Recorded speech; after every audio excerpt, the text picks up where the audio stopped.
Hello दोस्त, जैसा कि जानते हैं कि अब से 1 घंटा पहले आपका थर्ड फेज शेड्यूल जारी हो गया, जिसमें 28 लाख कैंडिडेट को शामिल किया गया है। अगर इसको टोटल जोड़ दे तो करीब करीब 1 करोड़ से थोड़ी पहले तक ये डाटा आ चुकी है। 1 करोड़ नहीं कह सकते, क्योंकि 28 और 23 तीन डाटा रिलीज अभी तक हो चुकी है। तो थर्ड पेज में भी 28 है और पिछले में 27 या 28 के करीब था और 23। रफ आइडिया ले लें तो अगर मानते हैं कि 3×2=60 और 23 83 लाख कैंडिडेट हो गए हैं, तो इस हिसाब से लग रहा है फेज़ 4 भी आएगा और फेज़ 5 भी आएगा, तब जाके पूरा एग्ज़ाम कंप्लीट होगा। अभी फरवरी तक का जो शेड्यूल आया है, तो फरवरी और मार्च में भी कुछ दिन जा सकते हैं एग्जामिनेशन आपका एनटीपीसी का। लेकिन एक बहुत थोड़ी सी हम पहले इसको डिस्कस कर लेते हैं, दूसरे पार्ट में डिस्कस करेंगे हम। जो आपको पहले ही बता दें कि दूसरे पार्ट में हम डिस्कस करने वाले हैं, जिसके बारे में हम बताएंगे आपको इस वीडियो में कि जिन कैंडिडेट का एग्ज़ाम छूट गया है उनका क्या होगा।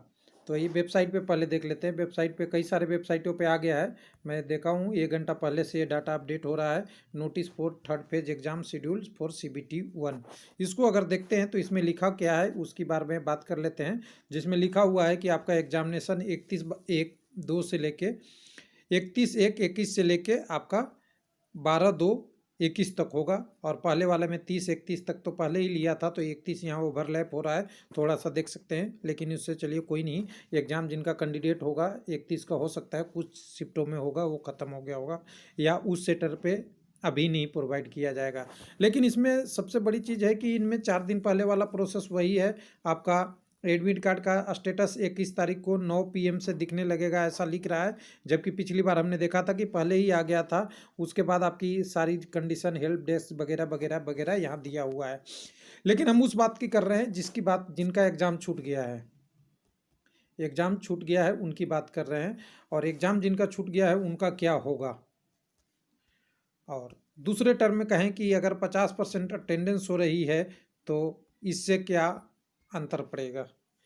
लेकिन मुझे अंतर से ज़्यादा एक इसमें रहस्य दिखता है। हालांकि मैं, देखिए, जब भी बात करता हूँ तो मैं ओपन बात करता हूँ, न कि किसी को छुपा के बात करता हूँ। यहाँ ध्यान देने वाली बात है, इसमें हमें टैक्टिक्स दिख रही है, या कह सकते हैं डायरेक्ट रूप में पॉलिटिक्स दिख रही है। पॉलिटिक्स क्या होती है आप जानते ही है, सही चीज़ों को सही समय पे नहीं बताना, या उसको थोड़ी सी चेंज करके बताना। एकदम 100% ट्रू नहीं बता देना जो सबको समझ में आ जाए। तो बहुत सारे जगहों पे मैंने देखा है, लोगों को देखा है, लोगों का कमेंट भी आया है कि आरआरबी के चेयरमैन या कोई भी पर्सन है जो आरआरबी से रिलेटेड हैं, वो अपनी डाटा बता रहे हैं कि जिनका एग्ज़ाम छूट गया है उनको मौका नहीं मिलेगा। और इससे पहले भी हमने जो शुरुआत में देखा था, जो आरआरबी बताया था कि जो कैंडिडेट का किसी कारण से छूट जाता है और उनकी जेन्युइन कारण है, वो आरआरबी से कांटेक्ट करके एग्ज़ाम दे सकते हैं। अब ये दोनों बीचों में बातों में दोनों आरआरबी ऑफिशियल का ही डाटा है, कंट्राडिक्शन है। इसका कंट्राडिक्शन का अगर लॉजिक के रूप में लें तो एक लॉजिक हमें दिखता है, क्योंकि फर्स्ट फेज में 50% लोगों ने अटेंड किया एग्ज़ाम। इसके पीछे आरआरबी का एक मंशा ये हो सकता है कि लोगों को मैं अगर अभी बता दूं, ध्यान दीजिएगा, अभी बता दूं कि जिनका छूट गया है उनका एग्ज़ाम आगे होगा, तो हो सकता है कैंडिडेट मैक्सिमम लोग स्किप कर जाएं एग्ज़ाम को और लास्ट फेज तक लेके आएँ, और लास्ट फेज में भीड़ बढ़ जाए।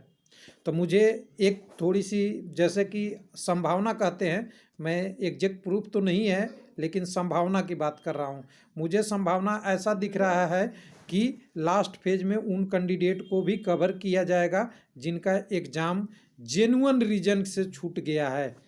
तो इसको ऑफिशियल नहीं मानेंगे, लेकिन एक मेरा एक्सपेक्टेड है, एक्सपेक्टेड को देख के चलेंगे। तो चलिए एंजॉय कीजिए, तब तक आपका अपडेट आता